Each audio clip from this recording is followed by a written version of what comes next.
Assalamualaikum everyone, hope you are doing good. So in this video we are starting a new chapter of 9th class biology, that is solving a biological problem. तो ये जो हमारे पास chapter है, ये जो है आपके पास units को देख के ही पता चल रहा है, मेरे कॉन्सेप्ट्स को देख के ही पता चल रहा है कि बहुत छोटा चैप्टर है। तो इंशाल्लाह ये चैप्टर जो है हम लोग जो है अपनी जो 2 वीडियोस में ही कवर कर लेंगे।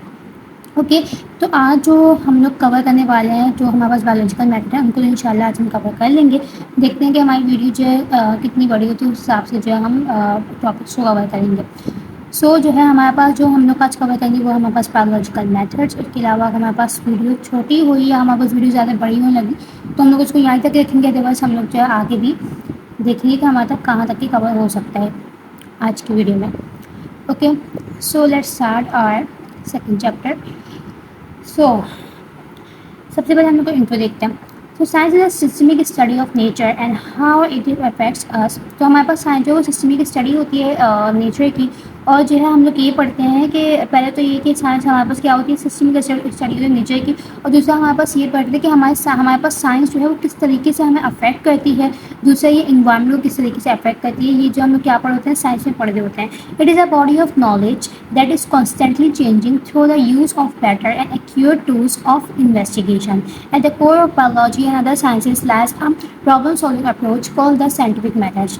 अच्छा, हमारे पास जो साइंस होती है ये हमारे पास क्या होती है, सिस्टमिक स्टडी होती है नेचर की, जिसमें जो हम लोग ये पढ़ रहे होते हैं कि वो हमें कैसे इफेक्ट करती है और जो हमारे इन्वायरमेंट को किस तरीके से अफेक्ट करती है। सही है। सेकंड थिंग इज दिस कि हमारे पास जो है हमारे पास नॉलेज, ये जो हमारे पास बॉडी होती है नॉलेज की, जो कॉन्स्टेंटली चेंज हो रही होती है, वो इस तरीके से चेंज हो रही होती है कि जब हम लोग बेटर है और जो है एक्यूरेट जो है साइंटिफिक टूल्स यूज़ कर रहे होते हैं, तो हमारे पास जो और ज़्यादा हमारे पास जो चेंजिंग्स आ रही होती हैं और ज़्यादा हम लोग चीज़ों को जो है अच्छे से पढ़ रहे होते हैं। सही है। तो इस तरीके से जो हमारे पास जो इन्वेस्टिगेशंस में जो चेंजिंग आ रही होती है। सही है। At the core of biology and other sciences lies a problem solving approach called the scientific method. अच्छा, कोर ऑफ बायोलॉजी में जैसे कि हमारे पास जो है प्रिंसिपल होगा, लॉस ऑफ बायोलॉजी होगा, और जो हमारे पास दूसरी साइंस प्रकार जैसे फिजिक्स हो गई, केमिस्ट्री हो गई, मैथ्स हो गई, उसमें कोई भी प्रॉब्लम आती है तो हम लोग उसको जो किस तरीके से जो है सॉल्व करते हैं, उसको हम लोग जो सॉल्व करते हैं साइंटिफिक मेथड को यूज़ करके। सही है। तो हमारे पास किसी भी सब्जेक्ट को, कोई भी साइंस के सब्जेक्ट में जो हमारे पास कोई भी प्रॉब्लम आती है तो हम लोग जो उसको जो साइंटिफिक मेथड्स के जो है यूज़ करते हैं उसको सॉल्व कर रहे होते हैं। The scientific method is series of step follow by scientific investigators to answer specific question about the natural word. तो हमारे पास जो हमारे पास साइंटिफिक मेथड होता है, ये हमारे पास जो है इसमें हमारे पास जो है कुछ स्टेप्स होते हैं जो हमारे पास जो है ये मेंशन हुए हुए हैं। हाइपोथेसिस होता है, उसके अलावा जो है हमारे पास सबसे पहले हमारे पास ऑब्जर्वेशन आती है, हाइपोथेसिस आती है, उसके अलावा एक्सपेरिमेंट थ्योरी, ये सब हमारे पास जो स्टेप्स होते हैं जिनको यूज़ करते हुए हम लोग जो है कोई भी हमारे पास प्रॉब्लम होती है उनको हम जो सॉल्व कर रहे होते हैं। सही है। तो जो है बायोलॉजी में हम लोग जो बायोलॉजिकल मेथड यूज़ इस्तेमाल कर रहे होते हैं जो कि साइंटिफिक मेथड ही होता है, बायो को तो जब इसको बायोलॉजिकल मेथड कहते हैं। सही है। तो ऐसे में हमें जैसे कि पता है कि जो है as you know that biology is a branch of science concerned with the study of living things, organisms, the system of advancing knowledge by formulating a question, collecting data about it through observation, experiment, and testing a hypothetical answer about living things is called biological method। अच्छा, basically biological method हमारे पास क्या होता है, जैसे कि हमें पता है कि बायोलॉजी जो हमारे पास जो स्टडी होती है किसकी, लिविंग थिंग्स की, लिविंग ऑर्गेनिजम्स की। सही। तो हमारे पास अगर जैसे कि कोई भी हमारे पास कोई प्रॉब्लम उठती है, कोई भी क्वेश्चन उठता है, तो हम लोग जो उसको जैसे कि कोई भी डिसीज़ होती है, कोई भी जो हमारे पास कोई भी हमारे पास जो डिसीज़ हमें पता चलती है, तो उस तरीके उसको जो हम किस तरीके जो है सॉल्व कर रहे होते हैं, हम लोग जो बायोलॉजिकल मेथड को जो है यूज़ करते हुए जो हम क्या कर रहे होते हैं उसको जो है सॉल्व कर रहे होते हैं। बायोलॉजिकल मेथड हमारे पास कौन कौन से स्टेप आते हैं, हमारे पास जो ऑब्जर्वेशन आती है, एक्सपेरिमेंट आता है, हाइपोथेसिस आती है, उसके अलावा हमारे पास जो ये सब हमारे पास जो है वो आ जाते हैं। उसके अलावा जो हमारे पास डेटा कलेक्टिंग वगैरह क्वेश्चन पहले उठता है, फिर हमारे पास पहले ऑब्जर्वेशन हमारे पास क्या होता है कि पहले हमारे पास क्वेश्चन होता है, उसका रीज़न देखा जाता है, फिर उसके बाद हमारे पास हाइपोथेसिस होती है, एक्सपेरिमेंट होता है। इन सबको जो फॉलो करते हैं, इन सारे रूल्स को फॉलो करते हुए, इन सारे स्टेप्स को फॉलो करते हुए हम लोग जो एक बायोलॉजिकल प्रॉब्लम को सॉल्व कर रहे होते हैं, जिसको हम लोग जो क्या कहते हैं पूरे ओवरऑल बायोलॉजिकल मेथड कहते हैं उसको। सही है। ये हमारे पास एक ओवरऑल चार्ट बना हुआ है जिसके जरिए जो हमारे पास जो पूरी एक बायोलॉजिकल प्रॉब्लम जो सॉल्व हो रही होती है। सही है। तो हमारे पास बायोलॉजिकल प्रॉब्लम में कौन कौन से जो स्टेप्स आ रहे होते हैं वो हम लोग पढ़ेंगे। तो सबसे पहले जो हमारे पास बायोलॉजिकल प्रॉब्लम है, set of question to be solve about the natural world. These problems can be environmental, ecological, health related, etc. No matter what type of problem are being studied, scientists use same problem solving method to find the answer that are logical and supported by evidence. अच्छा जी, तो हमारे पास जो biological problem होती है ये हमारे पास जो है मतलब एक ऑब्वियसली क्वेश्चन ही उठता है जिसको हम जो है सॉल्व कर देते हैं। जैसे कि हमारे पास मैंने ऊपर ही बताया कि हमारे पास हमें कोई जो है कोई भी हमारे पास डिसीज़ हुई तो हम लोग उसमें पहले ये क्वेश्चन देंगे कि वो कैसी हुई, उसका क्या कॉज है। तो मतलब क्वेश्चन से ही कोई चीज़ प्रॉब्लम उठती है ना, तो हमारे पास उस क्वेश्चन को सॉल्व करना होता है इन बायोलॉजिकल प्रॉब्लम में। तो वो चाहे जो है हमारे पास मतलब ये जो अबाउट द नेचुरल वर्ल्ड, जो हमारे पास जो नेचुरल वर्ल्ड के बारे में होती है, दीज प्रॉब्लम्स कैन बी, ये हमारे पास जो इन्वायरमेंटल भी हो सकती हैं प्रॉब्लम्स, इकोलॉजिकल भी होती है, हेल्थ रिलेटेड भी हो सकती हैं, और जो है और भी तरह की जो प्रॉब्लम्स हो सकती हैं। अब हमारे पास किसी भी टाइप की प्रॉब्लम हो, वो जो हमारे पास किसी भी टाइप की प्रॉब्लम हो, साइंस से रिलेटेड हो, तो हम लोग जो किस तरीके से सॉल्व कर लेते हैं उसको हम लोग जो है साइंटिफिक मेथड्स या बायोलॉजिकल मेथड से जो सॉल्व कर लेते हैं। अच्छा, हम लोगों ने बायोलॉजिकल मेथड में जो है हम लोग जो हमने क्या एग्जाम्पल ली थी, मलेरिया की एग्जाम्पल ली थी। सही है कि हमारे मलेरिया जो हमारे पास ग्रेटेस्ट किलर डिसीज़ है, सही है, फॉर सेंचुरीज। सही है, तो हम लोगों ने क्या किया कि हम लोगों ने जो है मलेरिया की एग्जाम्पल ली। एज यूनियर are familiar with the disease of malaria which is spread through a female anopheles. अच्छा, मलेरिया जो हमारे पास जो फीमेल एनोफिलस मॉस्किटो, मतलब जो मलेरिया में जो हमें तो ये तो पता है ना कि हमें एक ना मॉस्किटो बाइट करता है, तो वो कौन सा मॉस्किटो होता है, वो होता है फीमेल एनोफिलस मॉस्किटो, मतलब फीमेल होती है, जो मॉस्किटो होता है हमारे पास फीमेल होती है। सही है, उसका नाम क्या होता है, फीमेल एनोफिलस मॉस्किटो। सही है, ये हमारे पास नाम होता है किसका, जो हमारे पास जो मलेरिया कॉज कर रहा होता है, जो मॉस्किटो हमारे पास मलेरिया कॉज कर होता है, ये उस मॉस्किटो का नाम होता है। Previously the cause of malaria was unknown, it was thought that malaria is cause by bad air. This problem is solve when a scientist identify the reason of malaria. अच्छा, जब लोगों को पता नहीं था ना कि मलेरिया जो है एक मच्छर से फैलता है, मतलब एक मॉस्किटो जो है बाइट करता है उससे फैलता है, तो लोग पहले कहते थे कि ये मलेरिया जो हमारे पास है बैड एयर, मतलब जो ख़राब हवा होती है, ख़राब जो हवा होती है उससे जो है फैल रहा होता है। ये लोगों को पहले ये लगता था। तो जो है लोगों को इसलिए लगता था क्योंकि मलेरिया का जो माला मीन्स होता है उसका मतलब होता है बैड, और एरिया मीन्स होता है एयर, तो इस तरीके से लोगों को लगता था कि वो बैड एयर की वजह से जब फैलती है। लेकिन एक साइंटिस्ट आए, उन्होंने आइडेंटिफाई किया, तो उनको पता चला कि इसका जो रीज़न है, जो हमारे पास मलेरिया का जो रीज़न है वो क्या है, वो हमारे पास जो है एक फीमेल एनोफिलस मॉस्किटो है। सही है, तो सबसे पहले जो है हमारे पास जो बायोलॉजिकल मेथड में हमारे पास सबसे पहले जो है वो आता है स्टेप, वो हमारे पास होता है observation.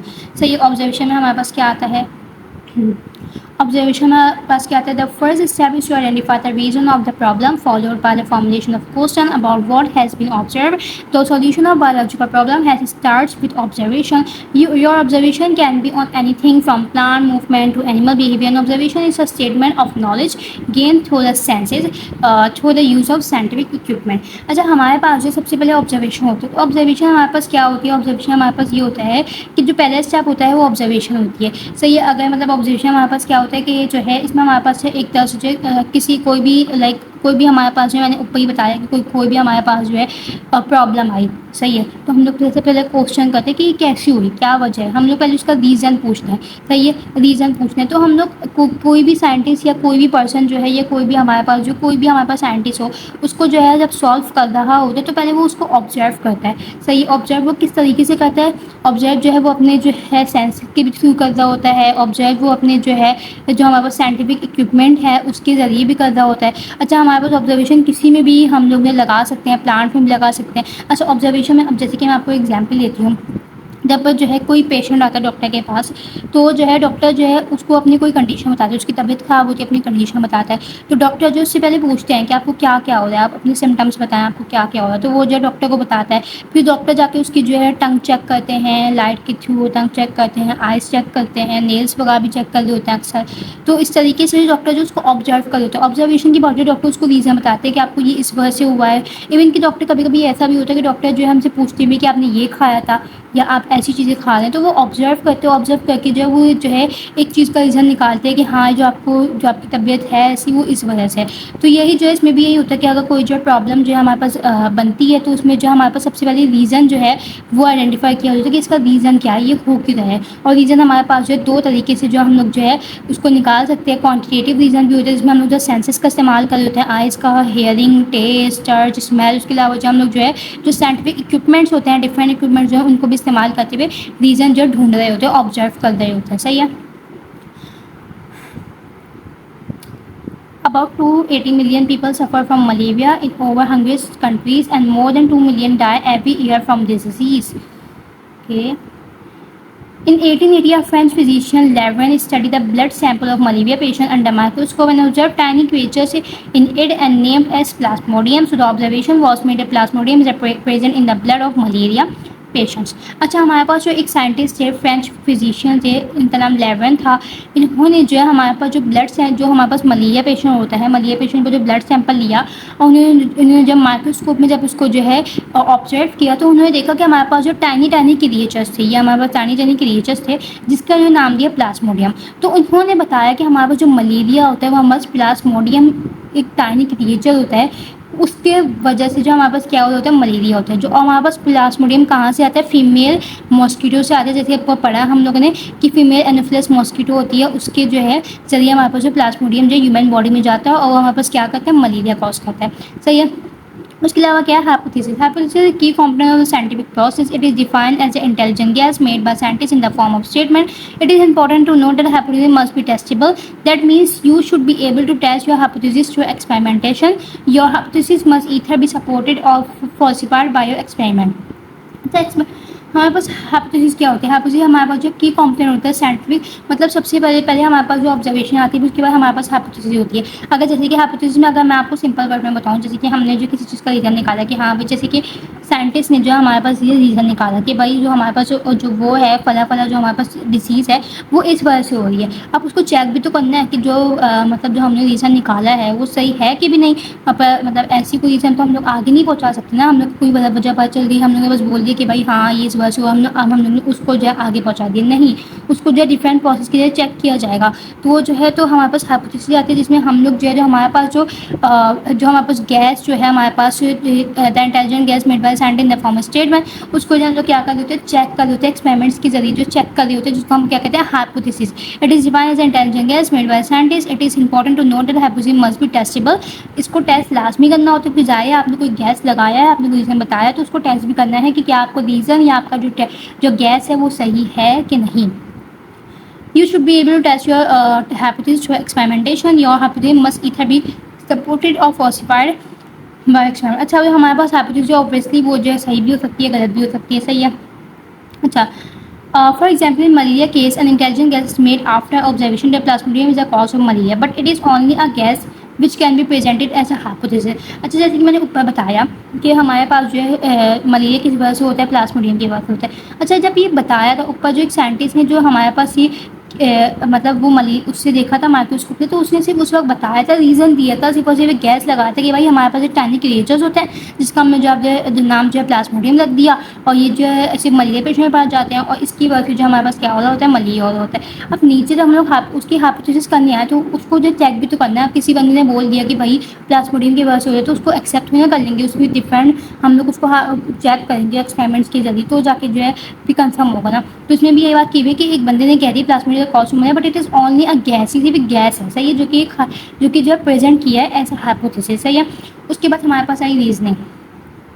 Biologists collect information about the problem and formulate the hypothesis by using our reasoning process, that is inductive reasoning and deductive reasoning. Biologists जो उन्होंने क्या किया कि हमारे पास जो इन्फॉर्मेशन कलेक्ट करी, सही है, about the problem and formulate the hypothesis by using a reasoning process. तो हमारे पास बायोलॉजी ने क्या किया, हमारे पास जो बायोलॉजिस्ट को पता चला कि हाँ भाई हमारे पास जो है ये मसला है, तो उन्होंने क्या किया, सारी जो मतलब डिफरेंट साइंटिस्ट की जो हमारे पास गैस थे उनको कलेक्ट किया। उन्होंने जो है एक जो है हाइपोथेसिस फॉर्मुलेट करी उस रीजनिंग को जो है हमारे पास यूज़ करते हुए। और रीजनिंग में हमारे पास दो टाइप्स की रीजनिंग होती है, इंडक्टिव रीजनिंग और डिडक्टिव रीजनिंग। सही है। तो रीजनिंग में हम लोग पहले तो हमें ये बात पता चली कि रीजनिंग हमारे पास कैसे बनती है। हमारे जो डिफरेंट बायोलॉजी से हमारे पास डिफरेंट साइंटिस्ट जो होते हैं उनकी रीजनिंग कलेक्ट करके हम ओवरऑल क्या बनाते हैं, रीजनिंग बनाते होते हैं। सही है।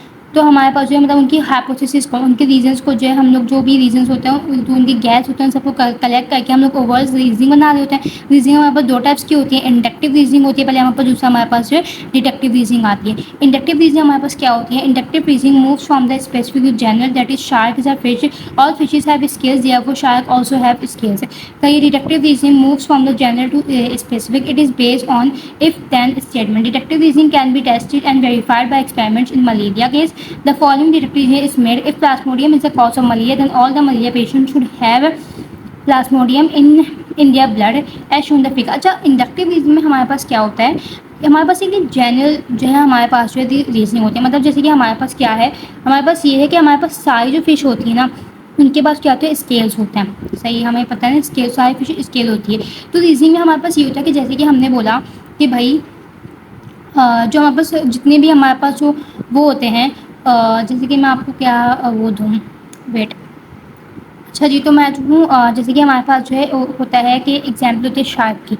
फिश, इसमें इन्होंने हमारे पास एग्जाम्पल दी है शार्क की, कि जो है जितनी भी हमारे पास फिश होती हैं वो हमारे पास जो उनके पास स्केल्स होते हैं। स्केल्स आपने देखा होगा ना, ऊपर यूँ यूँ करके बने हुए होते हैं, इस तरीके से यूँ यूँ करके बने हुए होते हैं। सही है, तो जितनी भी हमारे पास फिश होती हैं उनके ऊपर क्या होते हैं? स्केल्स होते हैं। तो हमारे पास शार्क क्या है? फिश है। तो उन्होंने बोला कि भाई जितनी भी फिश होती है उनके पास स्केल होता है, तो शार्क के पास भी स्केल होता है। डिडक्टिव रीजन हम लोग क्या कहते हैं? Move from the general to specific, मतलब इसमें यह है कि इसमें इफ देन स्टेटमेंट आती है। Deductive reasoning can be tested and verified by experiment malaria case.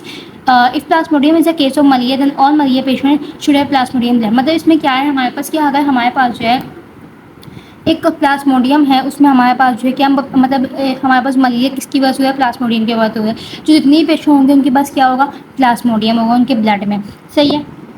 अच्छा जी, तो हमारे पास जो इंडक्टिव रीजनिंग और डिडक्टिव रीजनिंग में जो हमारे पास डिफरेंस होता है, अब जैसे कि मैंने बताया इसमें क्या लिखा हुआ है? स्पेसिफिक टू जनरल, मतलब वो स्पेसिफिक से शुरू होती है और जनरल तक जाती है। इसमें एग्जाम्पल क्या है? शार्क इज अ फिश, मतलब इसमें इन्होंने बोला है कि जो हमारे पास सारी फिश होती है उनके पास क्या होते हैं? स्केल्स होते हैं। तो शार्क भी जो हमारे पास जो है वो क्या है? तो फिश है, तो उसके पास भी स्केल होंगे।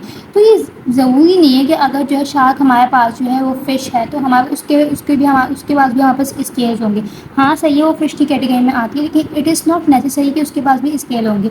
लेकिन डिडक्टिव रीजन में हमारे पास ये होता है कि अगर जैसे कि हमारे पास जो फॉलोइंग रीजन जो हमारे पास दिया हुआ है प्रॉब्लम का, वो हमारे पास जो रीजन दिया हुआ है अगर वो सही होगा तो हमारे पास डिडक्टिव रीजन क्या होगी? वो भी सही होगी। क्योंकि इसमें हमारे पास क्या बोला हुआ है कि अगर जो है अगर हमारे पास एक जो हमारे पास मलेरिया के पेशेंट है उनमें जो प्लाज्मोडियम होता है, मतलब अगर जैसे कि मतलब मैंने क्या बोला कि अगर जो प्लाज्मोडियम है वो मलेरिया की वजह से, मतलब मलेरिया जो प्लाज्मोडियम की वजह से होता है, जो जितने भी मलेरिया के पेशेंट होंगे उनके ब्लड में प्लाज्मोडियम होगा। इन्होंने ये बात कही। तो डिडक्टिव रीजन में ये होगा कि अगर जो है हाँ सच में, मतलब ऑब्वियसली अगर एक जो है हमारे पास से डिसीज़ है वो किसी जो है पार्टिकुलर जो है रीज़न की वजह से हुई, तो ऑब्वियसली वो सब में जो है एक ही रीज़न की वजह से होगी, उसके रीजन्स चेंज नहीं होते होंगे, वो होते रहेंगे। सही है, जैसे कि मलेरिया, तो मलेरिया का रीज़न एक ही रहेगा, वो है प्लाज्मोडियम। अगर ये सही है प्लाज्मोडियम, इसका रीज़न सही है, तो इसका मतलब है कि जितने भी हमारे पास मलेरिया पेशेंट होंगे सब में जो है प्लाज्मोडियम ही होगा। तो अगर हमारे पास ऑब्जर्वेशन सही हो तो हमारे पास डिडक्टिव रीजनिंग सही हो सकती है। But in the case of inductive reasoning हमारे पास ये नहीं हो सकता कि अगर हमारे पास सब में जो है ये होता है, जैसे कि इसमें शार्क की एग्जाम्पल थी,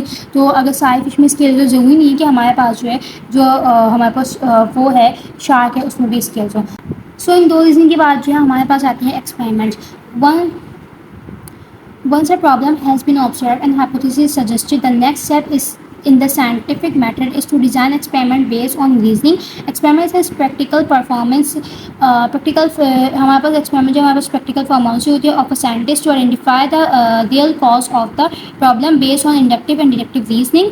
A key assumptions is that the experiment will be repeated many times by other scientists. अच्छा, हमारे पास जो जब हमारे पास जो hypothesis ले ली जाती है, हमारे पास observation हो जाती है, तो ऑब्वियसली जो हमारे पास रीजन्स आए, हमारे पास hypothesis आई, ऑब्जर्वेशन आई है, उनको हमें एक्सपेरिमेंट के जरिए देखना पड़ता है कि वो सही है कि नहीं। तो हमारे पास एक्सपेरिमेंट किया जाता है। एक्सपेरिमेंट हमारे पास जो डिडक्टिव और जो है इंडक्टिव रीजनिंग दोनों इस्तेमाल की जा रही होती है। हमारे पास जो हाइपोथेसिस जो हमारे पास रीजन लिया जाता है उसको भी हमारे पास देख रहे होते हैं। उसके अलावा जो हमारे पास जो है जो हमारी ऑब्जर्वेशन होती है उसको भी हम देख रहे होते हैं, उनको भी सब कुछ देखते हुए हमारे पास एक्सपेरिमेंट किया जा रहा होता है। सही है। उसके अलावा जो हमारे पास एक्सपेरिमेंट जो है वो एक दफ़ा एक्सपेरिमेंट नहीं होता है, वो बार बार होता है, ताकि जो है मतलब जाहिर सी बात है एक इंसान से अगर एक इंसान ने देखा तो ज़रूरी नहीं कि उसने सही देखा हो, तो बार बार उसको जो है हम लोग देखते हैं कि वो जो है सही है कि नहीं। उसके अलावा जो है उसके अलावा हमारे पास क्या है, scientist perform 2 types of test, that is control group and experimental group to find out the cause of malaria. Blood samples of 100 malaria patients, experimental group and the blood sample of 100 healthy persons were examined under microscope. अच्छा, हमारे पास जो scientist जो है वो 2 तरह से experiment करते हैं. वो किस तरीके से करते हैं, हमारे पास जो है 2 तरह के कौन से एक्सपेरिमेंट होते हैं, हमारे पास कंट्रोल ग्रुप है एक्सपेरिमेंट, दूसरा हमारे पास जो एक्सपेरिमेंटल ग्रुप होता है. मतलब हमारे पास 2 तरीके से जो परफॉर्म करते हैं, कंट्रोल ग्रुप में और दूसरे एक्सपेरिमेंटल ग्रुप में. क्यों करते थे, ताकि जो हम लोग मलेरिया का जो वो है कॉज है वो जो है निकाल सके. इसमें ब्लड सैंपल ऑफ 100 मलेरिया. अच्छा, हम लोग जो है 100 मलेरिया पेशेंट का ब्लड सैंपल लेते हैं, सही है, एक्सपेरिमेंटल ग्रुप में. और दूसरा हम लोग जो है लेते हैं blood sample of 100 healthy person. मतलब 100 जो है हम लोग जो है जो मलेरिया पेशेंट होते हैं उनके जो है ब्लड सैंपल ले रहे होते हैं, और 100 जो है जो हमारे पास हेल्दी पर्सन होते हैं जो कि हम लोग कंट्रोल ग्रुप में इस्तेमाल कर रहे होते हैं, उसमें जो हम लोग ले रहे होते हैं. इसको जो हम लोग जो माइक्रोस्कोप में जो है एग्जामाइन कर रहे होते हैं, सही है.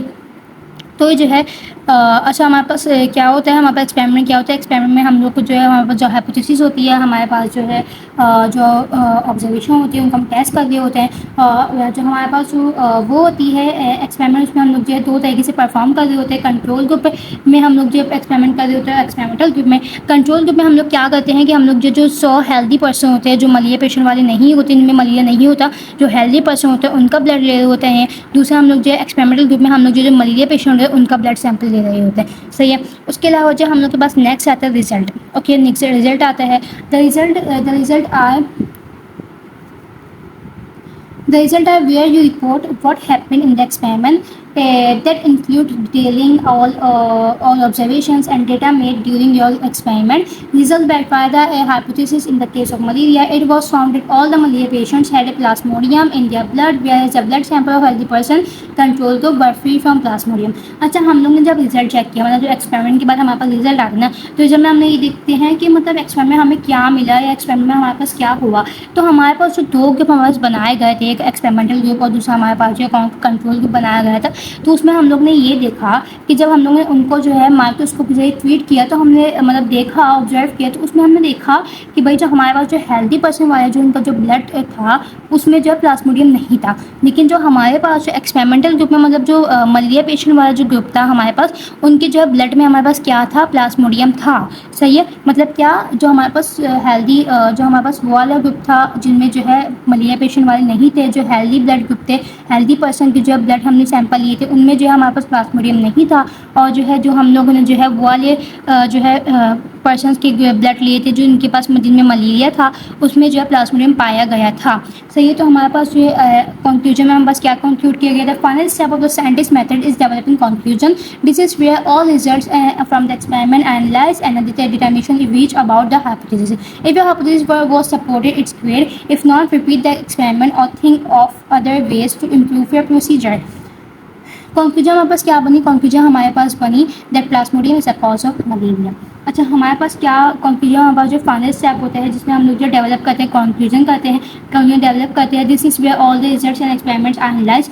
ये वहाँ पर ये वो होता है जहाँ पर हमारे जो सारे रिजल्ट्स को एक्सपेरिमेंट को एनालाइज किया जाता है और डिटरमाइन किया जाता है, और जो है हम लोग इस नतीजे तक पहुँचने कि हमारे पास जो रीज़न है किसी प्रॉब्लम का वो क्या है. तो हम लोग के पास जो अगर हमारे पास कोई हाइपोथेसिस जो गलत साबित होती है, वो जो है मतलब सही नहीं होती, हम उसको बार बार करते हैं या और जो है हम लोग कोई गैस करते हैं, डिफरेंट गैस करते हैं, सही है. और दूसरा हमारे पास जो पूरा हमारे पास जो प्लाज्मा, जब हम लोग ने इतने सारा जो एक्सपेरिमेंट किया, मतलब हम लोग ने 200 टोटल 200 ब्लड सैंपल लिए, जिसमें 100 जो हमारे पास हेल्दी पर्सन के थे, 100 जो हमारे पास मलेरिया पेशेंट्स के थे, उनके हमने ब्लड सैंपल लेके जो हमने पूरा क्या क्या एक्सपेरिमेंट किया. तो हम लोग आखिर में क्या नतीजे में पहुँचे, इसी नतीजे में पहुँचे कि हमारे पास जो प्लाज्मोडियम जो वो कॉज था मलेरिया का. मतलब हमारे जो मलेरिया पेशेंट होते हैं उनको जो है मलेरिया जो प्लाज्मोडियम की वजह से होता है, जो कि हमारे पास फीमेल एनोफिलस मॉस्किटो की वजह से जो है आ रहा होता है. तो हमारे पास 11 जो हमारे पास जो फ्रेंच फिजिशियन थे, इनकी जो हमारे पास ऑब्जर्वेशन थी, इसका मतलब है कि वो सही थी. ओके, तो भाई इसी जो है हमारे पास जो है लेक्चर में एक ही हमारे पास टॉपिक में जो है वीडियो लंबी हो गई है. तो I guess this is enough for today, and if you have any question you can ask me in comment section. thank you. अल्लाह हाफिज़. ना समझ आए या कोई क्वेश्चन हो तो आप कमेंट सेक्शन में मुझसे पूछ सकते हैं.